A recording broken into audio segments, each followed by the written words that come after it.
Hello students welcome to my YouTube channel TNL. तो students आज এইটো ভিডিওত আমি ঈশানোদয় স্কলাৰশ্বিপৰ বিষয়ে আলোচনা কৰিম আৰু এই ঈশানোদয় স্কলাৰশ্বিপৰ তোমালোকৰ লাষ্ট এপ্লাই ডেট কেতিয়ালৈকে আছে সেই বিষয়ে আলোচনা কৰিম।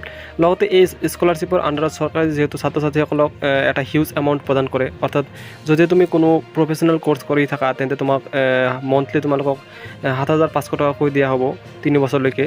আৰু যদি তুমি কোনো জেনেৰেল কোৰ্স কৰি থাকা লাইক তোমালোকৰ BA বা BCom বা BSc এনেকুৱা যদি কোৰ্স কৰি থাকা তেনেহ'লে তোমালোকক মন্থলি 5000 কৈ পে কৰা হ'ব চৰকাৰৰ ফালৰ পৰা। আৰু ছাত্ৰ-ছাত্ৰীসকল এই ঈশানোদয় স্কলাৰশ্বিপটো অকল তোমালোকে 12 পাছ আউট হোৱাৰ পিছতহে এপ্লাই কৰিব পাৰিবা।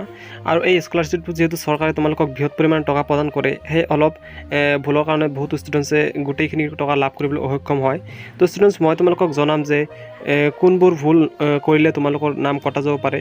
তো তোমালোকে ভিডিওটো সম্পূৰ্ণলৈকে চাবা আৰু চেনেলত পোনপ্ৰথমবাৰ ভিডিঅ' ক্লিপ প্লিজ চেনেলটো ছাবস্ক্ৰাইব কৰি কাষতে থকা বেল আইকনটো প্ৰেছ কৰি দিবা যাতে এনে গুৰুত্বপূৰ্ণ আপডেটবোৰ তুমি সদায় পাই থাকিবলৈ সক্ষম হোৱা। তো বলা পলম নকৰি আমি আজিৰ ভিডিঅ'টো আৰম্ভ কৰোঁ। তো স্টুডেন্টস ফাৰ্ষ্ট আমি চাই লওঁ যে ঈশানোদয় স্কলাৰশ্বিপৰ তোমালোকৰ লাষ্ট এপ্লাই ডেট কেতিয়ালৈকে আছে।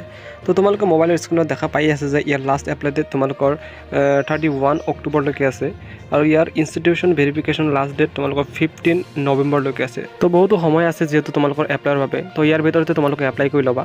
নেক্সট ষ্টুডেণ্টছ এই স্কলাৰশ্বিপটো তোমালোকে কমপ্লিটলি লাভ কৰিবলৈ কি যুগত তোমালোকে সাৱধানতা অৱলম্বন কৰিব লাগিব।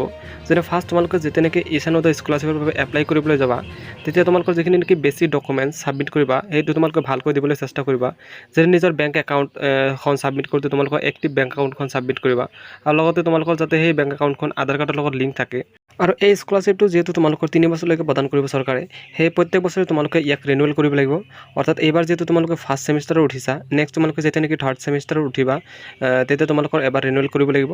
আকৌ যেতিয়া নেকি নেক্সট তোমালোকে ফিফ্থ ছেমিষ্টাৰত উঠিবা তেতিয়া লাষ্ট তোমালোকৰ এবাৰ ৰিনিউৱেল কৰিব লাগিব।